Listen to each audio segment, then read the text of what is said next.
486장 486장입니다. 이 세상에 근심된 일이 많고 참 평안을 몰랐구나.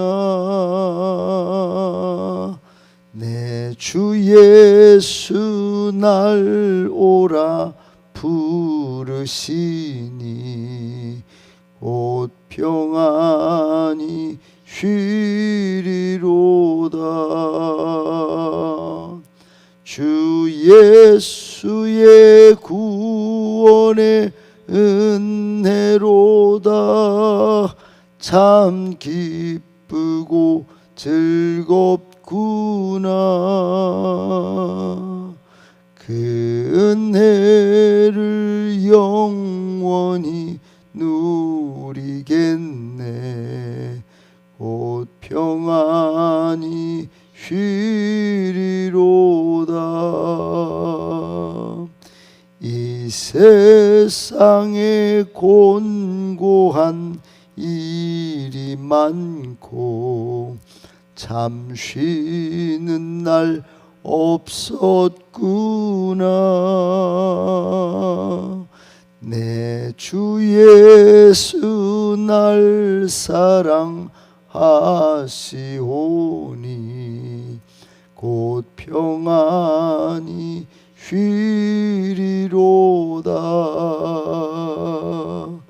주 예수의 구원의 은혜로다. 참 기쁘고 즐겁구나. 그 은혜를 영원히 누리겠네. 곧 평안히 쉬리로다.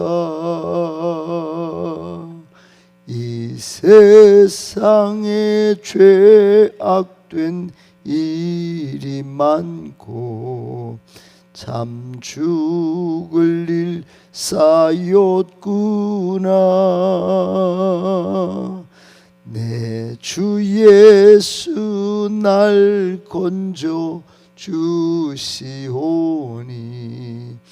곧 평안히 쉬리로다.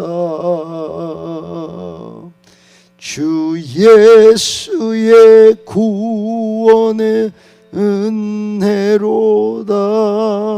참 기쁘고 즐겁구나. 그 은혜를 영원히 누리겠네. 곧 평안히 쉬리로다. 아멘.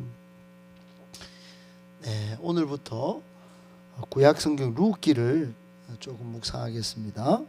5월을 맞이하기 전에 룻기서를 묵상합니다. 구약성경 402쪽에 있는데요. 구약성경 402쪽에 있습니다. 구약성경 402쪽 룻기. 오늘은 1장 1절부터 10절까지 하나님 오늘 우리에게 주시는 말씀으로 받겠습니다. 구약성경 룻기 402쪽입니다. 402쪽. 구약성경 402쪽에 있습니다. 룻기 1장 402쪽.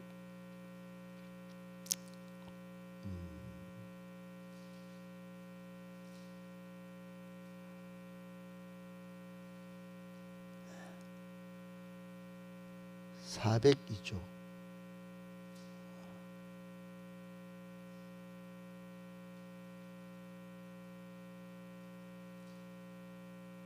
그래 찾았어요? 서깁씨 402쪽 찾아. 전에 거라 잘 안 보이는가?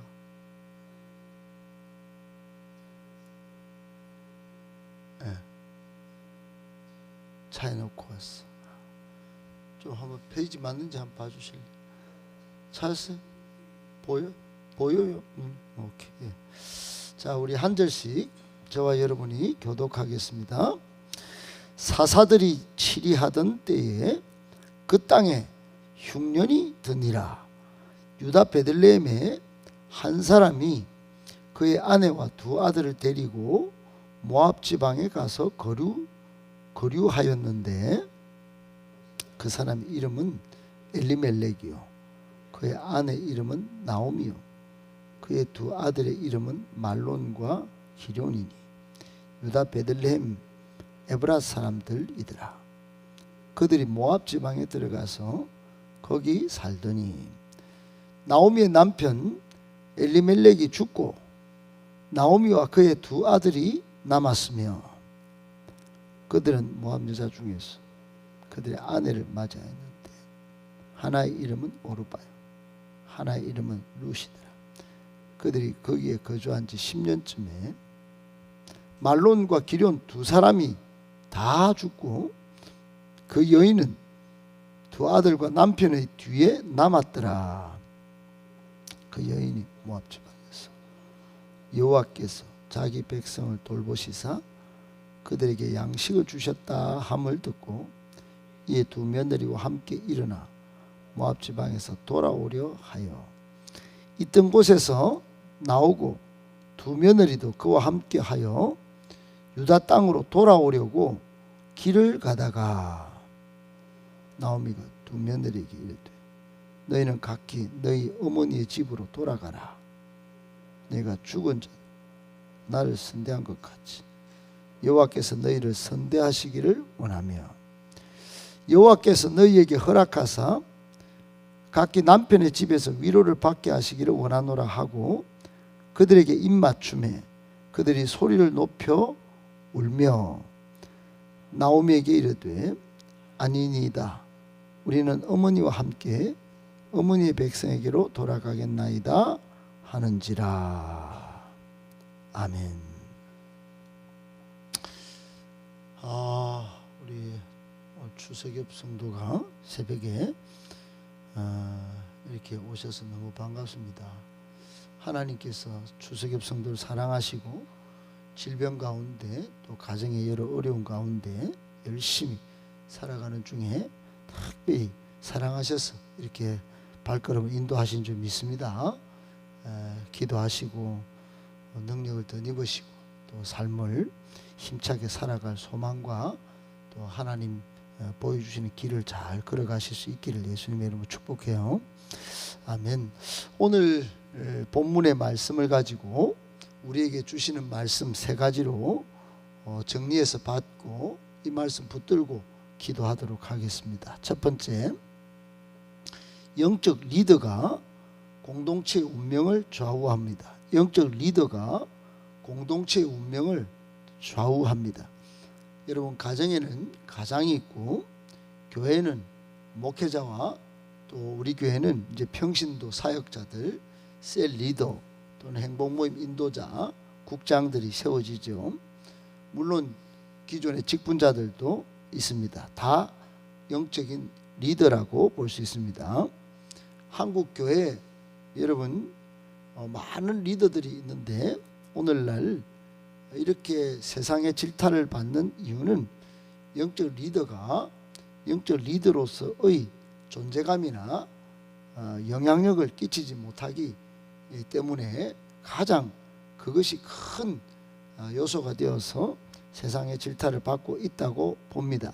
성경적으로 또 주님이 가르쳐 주신 삶의 원리를 따르지 않고 자기의 사심과 욕심과 탐심으로 일관하면서 하나님의 뜻과 배치된 삶을 살기 때문에 공동체 전체 또 이 한국 기독교 전체에 아주 욕을 먹게 만드는 경우가 상당히 많죠.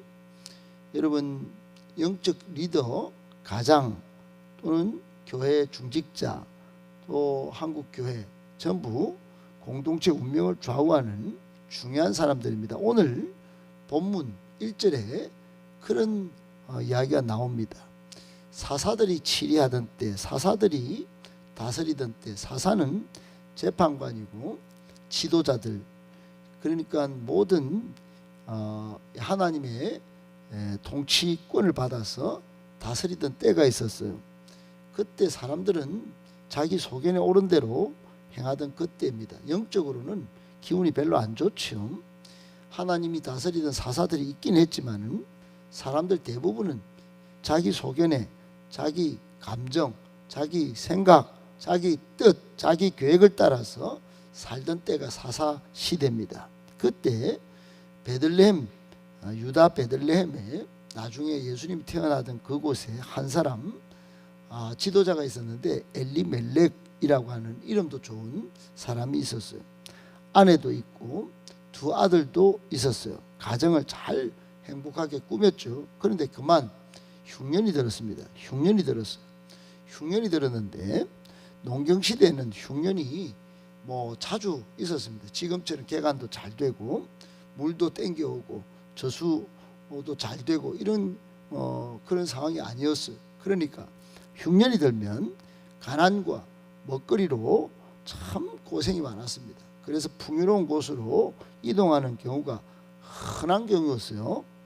이 사람들도 그래서 모압 지방으로 피했다 그랬습니다. 모압 지방으로 가서 거류했다 그래요. 여러분, 인간적으로는 이해할 수 있는 일이에요. 흔히 있는 일이었어요. 그런데 신앙적으로 보면 그렇게 하면 안 됩니다. 영적으로 보면 그렇게 하면 안 돼요. 안 되는 건 안 되는 겁니다. 왜 그러냐?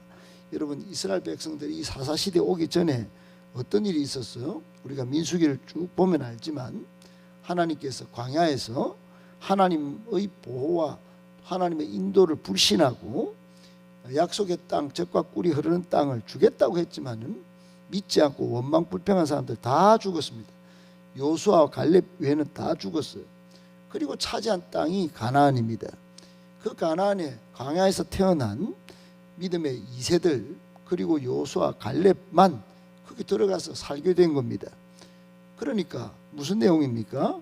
하나님이 주시겠다고 한 땅, 약속의 땅, 보호하시고 지키시고 인도하시는 땅, 그 가나안 땅에 하나님이 애써 그렇게 훈련을 40년간 시켰어.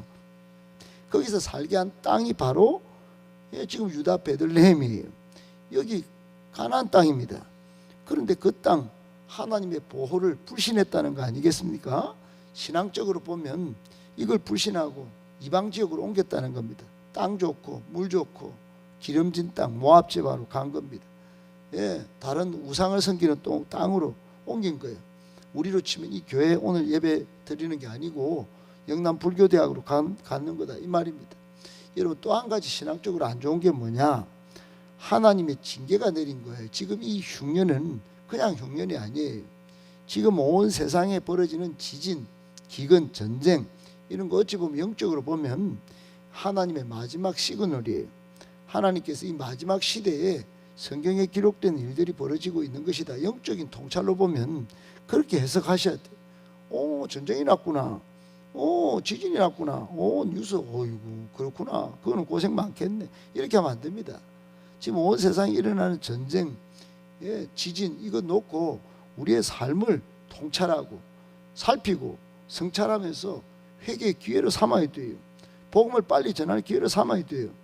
그러니까 이 세상의 마지막 징조가 일어나는 이때, 이게 하나님이 온 세상에 일으키는 일이네 이러고 하나님의 더 가까이 해야 되는 것이, 지금 이 엘레멜렉은 하나님의 징계로서 내리는 이 흉년을 피해서 아내 때리고 가족들 때리고 하나님을 불신하고 이거 잠깐 피해 보려고 그냥 다른 지역으로 간 겁니다.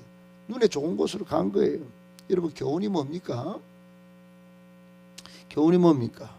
한 영적 가장, 한 영적 지도자인 이 사람이 그래서 결국은 자기도 죽고 두 아들도 죽고 아내와 며느리만 쏙 남아가지고, 그 당시에 여자로 남편이 없다는 건 이건 치명적인 저주고 고통입니다. 복은커녕 잘 먹고 잘 사는 거는 커녕 그의 신앙, 그의 선택 때문에 완전 지금 쫄딱 망한 가정이 된 겁니다. 여러분, 우리의 신앙을 점검해야 합니다. 우리의 선택 정말 중요합니다. 그러기 위해서 날마다 성령 충만, 여러분 성령 충만하셔야 됩니다. 말씀과 기도로 성령 충만하시고, 그래서 여러분의 신앙을 항상 성장시키고, 또 여러분의 선택이 한치 오차도 없이, 시행착오 없이 정말로 복된 가정, 복된 교회, 복된 공동체, 셀과 행복 모임을 이끌어내기 위하여 그 선택과 그 성장 때문에 공동체 운명을 좌우한다는 것, 꼭 복과 저주의 선택을 가져온다는, 결과를 가져온다는 꼭 기억하고, 여러분 더욱 성령 충만하시기를 예수님의 이름으로 축복합니다. 아멘. 두 번째, 성도에게는 떠나서는 안 될 자리가 있습니다. 성도에게는 떠나서는 안 될 자리가 있습니다. 여러분 오늘 2절에 보니까 유다 베들레헴 에브랏 사람들이라고 그랬어요. 이 엘리멜렉을 비롯한 가족이 하나님이 주신 기업에 크게 에브랏 사람들로 그렇게 좋게 살았어요. 우리 봉덕동에 행복한 교회 소속된 성도 뭐 이랬다, 뭐 그 말입니다. 그런데 이 엘리멜렉이 스스로 하나님이 주신 땅을 발로 차버리고 지금 모압 땅으로 간 겁니다. 이런 경우가 성경에 비슷한 경우가 몇 군데 나와요. 그 유명한 아브라함이 창세기 12장에 보면 흉년이 들어서 이집트로, 애굽 땅으로 옮겼습니다. 창세기 26장에 그 아들도 이삭도 흉년이 들어서 그랄 땅으로 옮겼어요. 살아보려고. 그리고 나중에 야곱도 70 가족들이 전부 흉년이 들어서 이집트로 옮겨서 거기서 팔려간 아들 요셉이 총리가 된 거 만나고 나중에 돌아오는 그런 스토리가 있습니다. 모두 다 살아갈 길이 막막했습니다. 살아갈 길이 막막해서 그 믿음의 조상 아브라함도 이삭도 야곱도 자기 땅을 버리고 이주한 그런 경우입니다. 비슷해요. 오늘 엘리멜렉이 옮긴 거하고 비슷한, 그러나 완전히 다릅니다. 여러분 엘리멜렉하고 이 아브라함, 이삭, 야곱의 이주하고는 완전히 다릅니다. 그렇게 해서는 안 되는 선택을 한 이유가 뭐냐? 지금 엘리멜렉은 하나님이 정말로 약속하여 주신 가나안 땅, 약속의 땅이에요. 그 땅 조금 전에 옮긴 거예요. 그러니까 시간이 오래 지난 것도 아닙니다. 아브라함은 갈 바를 알지 못하고 그냥 그렇게 갔고, 또 이삭은 그 아버지 밑에서 있다가 아버지 100세 때 모리아산에서 시급하고, 야곱도 외삼촌한테 사기당하고 70가족 먹이 살려고 애쓰고 있는 중에 이집트로 간 거예요. 여러분 이때하고 지금은 완전히 다르다 하는 것입니다. 여러분은 어떻습니까? 대한민국에 기독교가 들어온 지 지금 100년이 훨씬 지났습니다. 수많은 복음을 받아들인 경우가 많습니다. 핑계댈 게 하나도 없어요. 수많은 사람들이 시행착오를 겪고 반면교사들 이렇게 살아서는 안 된다 하는 사람들이 너무 많습니다.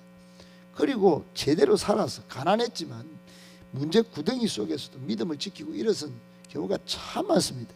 그 사람들 다 대부분 같이 고백합니다. 그때 기도의 자리를 지켰습니다. 그때 교회를 안 떠났습니다. 그런 거예요. 여러분 떠나서는 안 될 자리를 떠났으니까 안 된 겁니다. 떠나서는 안 될 자리를 막 그냥 하나님 복 주시는 땅을 발로 차버린 거예요. 여러분 엘리멜렉이 그런 경우입니다. 하나님 주신 이 가나안 땅, 이 약속의 땅을 발로 차버린 겁니다. 여러분 조금 이따 다 보시면 아시겠지만은, 내일 이후에 보시면은 하나님이 이 땅을 다시 복 주셔요. 그게 보아스가 나오고, 오늘 6절에도 여호와께서 자기 백성을 돌보시사 그들에게 양식을 주셨다. 저쪽 모압 땅 가면 잘 될 줄 알았는데 남편 죽고 아들 죽고 그제서야 소식이 들린 겁니다. 이 나오미 이제 과부가 돼가지고 하나님이 그 땅을 돌보셨구나, 가로늦게 또 듣는 거예요. 여러분 오늘날은 이 약속의 땅이 교회입니다. 교회. 예수님께서 피로 값주고 사신 교회, 또 우리 작은 교회 셀, 여러분 여기에 약속의 땅이에요. 여러분 물고기가 물을 떠나면 못 살죠. 나무가 흙을 떠나면 못 사는 겁니다. 이게 하나님을 떠나는 거, 하나님이 주신 복의 땅, 이 교회를 떠나는 거, 이건 생명을 차버리는 겁니다. 평강을 차버리는 거예요. 복을 차버리는 것입니다. 여러분, 교회를 떠나서는 온전히 우리의 신앙을 유지할 수가 없습니다. 우리 교회가 세우고자 하는 셀교회 작은 소그룹은 정말로 코로나 이후에 이 셀교회, 건강한 교회만이 지금 제대로 교인 수 유지하고 교회 명맥을 유지하고 있고 부흥하고 있습니다. 셀이 안 된 교회는 축제 예배 아무리 축제를 드려도 교인 수가 회복이 안 되는 거예요. 다양하고 수많은 사건 사고 속에서 교회가 휘청휘청하는 겁니다. 프로그램만으로 안 되네요. 몇 사람의 리더십만으로 안 되는 겁니다. 평신도로 사역자를 세우고, 여러분 그런 곳에서 같이 치유기도 하고 같이 회복기도 하고 같이 운명을 건 신앙을 무장하고 그렇게 살아가는 그런 성도가 지금 일어서고 있는 것입니다. 성도에게는 떠나서는 안 될 자리, 기도의 자리, 예배의 자리가 꼭 있다는 걸 꼭 기억하시고, 여러분 그곳에서 복받고 은혜받고 능력받아서 힘차게 살아가시기를 예수님의 이름으로 축복합니다. 아멘. 마지막 세 번째, 하나님의 징계라도 세상적 방법으로 피하려고만 하지 말고 하나님의 방법으로 잘 받아야 합니다. 여러분, 문제가 생기면 세상적 방법 동원하는 사람이 있습니다. 어리석은 사람입니다. 여러분, 하나님의 징계가 있을 수 있어요. 좀 아픕니다. 좀 눈물 나요. 좀 의심될 때가 있습니다. 그런데 그때 여러분 고린도전서 10장 13절을 기억하셔야 돼요. 하나님은 감당할 만한 시험을 주시지 감당 못한 시험 주시지 않습니다. 그리고 피할 길을 주시는 거예요. 오늘 여러분 잘못된 선택의 결과 어떻게 됩니까? 본인도 죽고 아들도 둘이도 죽고 아내 며느리가 다 졸지에 공경에 처합니다. 하나님의 징계로 흉년이 들어서 피하려다 생긴 일입니다. 여러분 그냥 피하려고만 하면 안 됩니다. 무슨 문제가 생기면 즉시 기도하면서 나를 살피고 하나님 앞에 죄악을 깨닫고 회개하는 것이 1번. 두 번째로는 피난처를 간구해야 됩니다. 여러분 이 세상에는 피난처가 한 군데도 없습니다. 그게 가정이라고 자 꾸며본들 여러분 가정에 숨는다고 됩니까? 여러분 그것을 하나님께 드리지 않고 그 가정도 여러분 문제 구덩입니다. 여러분 정말로 하나님께 피하셔야 하나님께 도움을 구하셔야 그것이 안전합니다. 꼭 기억하시고 여러분 징계가 있든 문제가 생기든 세상적 방법으로 피하려 하지 말고 기도하면서 하나님의 뜻을 구하고 하나님의 은혜를 구하고 하나님이 피할 길을 내시는 그 길 하나님의 방법으로 잘 받아서 신앙의 성장을 이루고 또 저주가 변하여 복이 되게 만드는 저와 여러분들 다 되시기를 예수님의 이름으로 축복합니다.